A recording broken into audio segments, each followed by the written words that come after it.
Magandang araw muli guys, at nandito na naman tayo sa sulok sa likod ng pinto kung saan magbubukas na naman tayo ng box.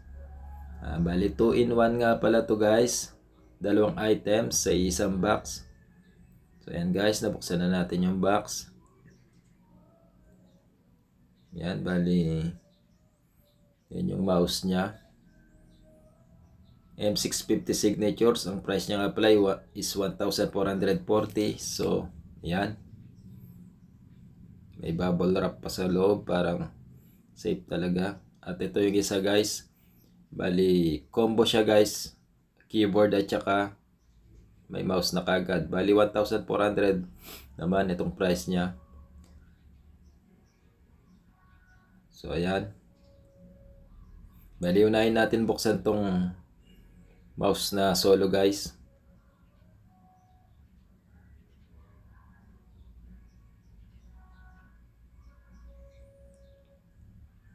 Simpleng ano lang guys, details. Yung ibang details ilalagay na rin natin sa description. Bali flex lang natin guys. Baka sa susunod na i-review din natin to guys pagka may time. So ayan guys, buksan natin. Yan guys, may battery na kagad, Duracell AA.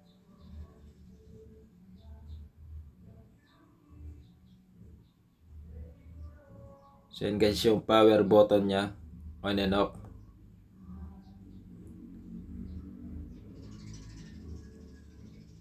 At ayan yung ano nya, receiver nya guys. Bali dual nga pala to guys na connection nya bilang wireless. Pwede siya sa receiver, pwede rin siya sa Bluetooth. Yan, ilagay natin guys yung nya, battery.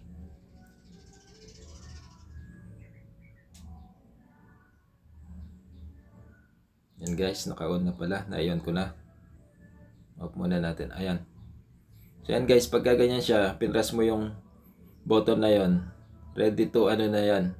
Pipick up na siya ng para sa Bluetooth niya. At ayan yung smart wheel niya. Or pag mag-scroll ka, sobrang niya guys, sobrang soft niya. Tapos napakadulas nung pag in-scroll mo siya. At yung dalawang button na yan guys, pwede mong i-customize yan. Parang pwede siyang forward, previous, or volume plus, volume minus. Ayan, ang ganda ng grip. Ayan guys, mamaya guys i-testing natin.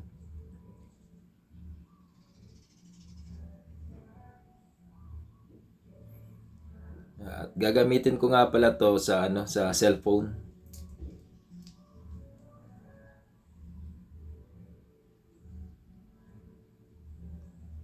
Yan guys, may na details niya na dito na parang user guide niya.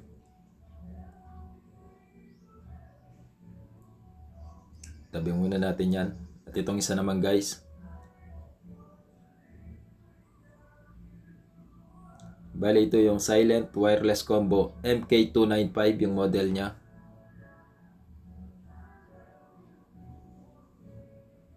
Yan guys,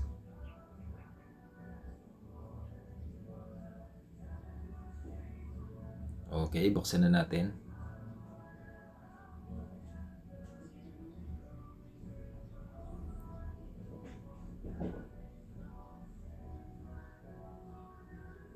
Bali in order ko nga pala to guys sa sa mismo Logitech Philippines official store. At ito nga pala yung kapartner niyang mouse, ka-combo niya. Bale tinatawag na combo kasi isang receiver lang sila, plug and play na sila. Yan, power on and off. So ito napaka easy lang guys. Once na plug mo na yung receiver niya, power on mo lang, okay na. So kung ikukumpara sa M60 signature, medyo mas malaki ng konti yung M65.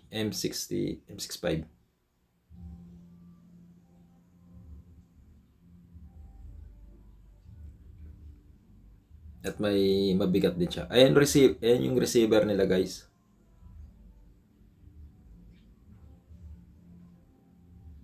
So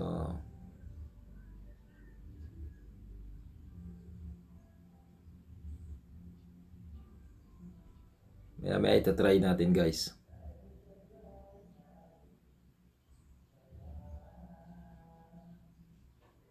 Yan guys, i-flex natin guys.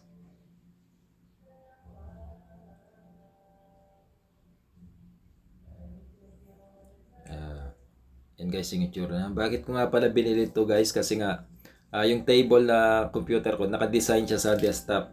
Kaya kailangan gamitan siya ng extension na keyboard. Kasi mahirap naman kung dudukutin mo pa sa loob yung mismong keyboard ng laptop.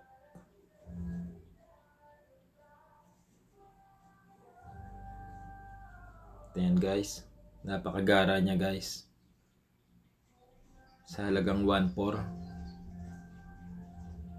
Yan yung power on niya.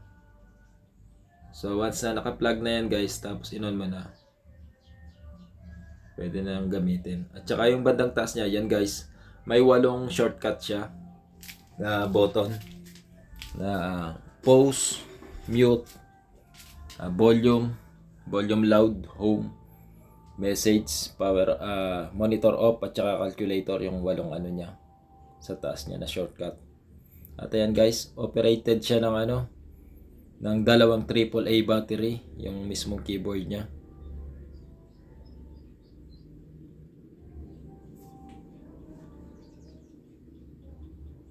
Lagay natin guys yung battery at ite-testing natin mamaya kung nagpa-function siya.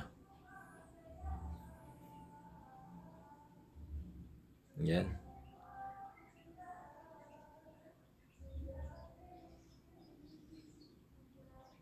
Yan guys yung power ng monitor.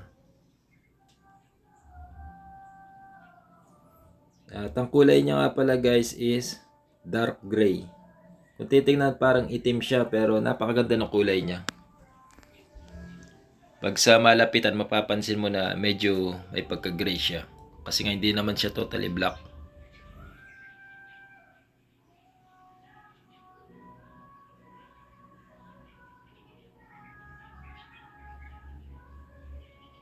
So ipa-plug natin guys yung receiver nila. Ulitin ko guys, bali magka-combo nga sila, kaya isang receiver.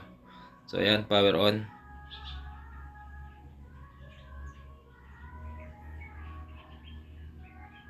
At ayan guys, nakikita nyo sumusunod yung arrow. So means working siya. Ayan.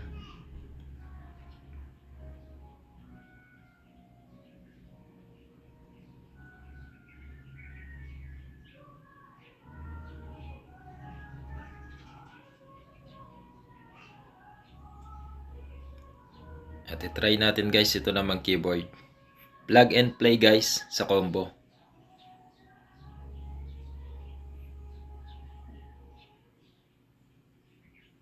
Try natin sa words. Yan guys. Napakabilis niya. 2.4 GHz. Kaya mabilis na. Walang delay.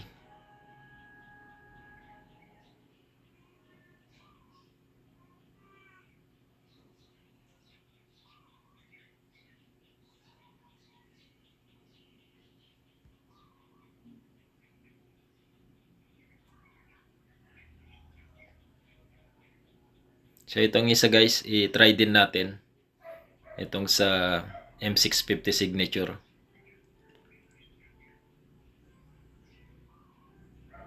Bali, pwede siya sa receiver pero ita-try natin sa Bluetooth. Yan.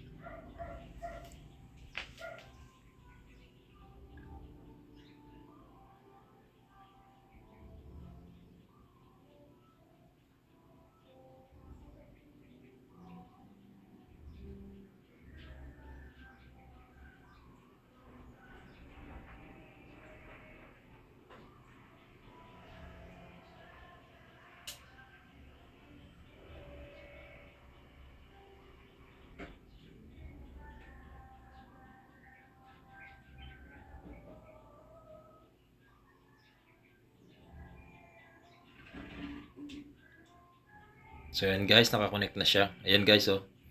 Function.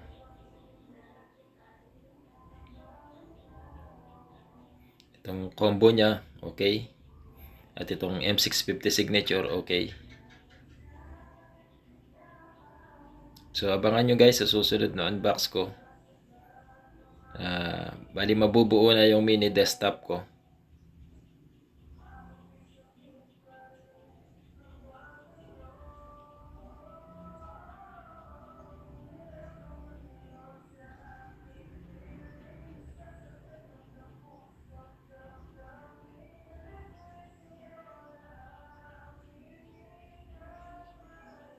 So, yung button niya sa tagiliran.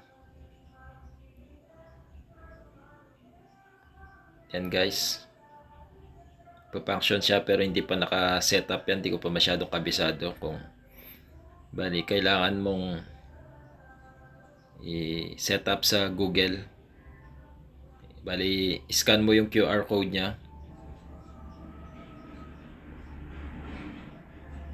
So yan guys, hanggang dito na lang muna.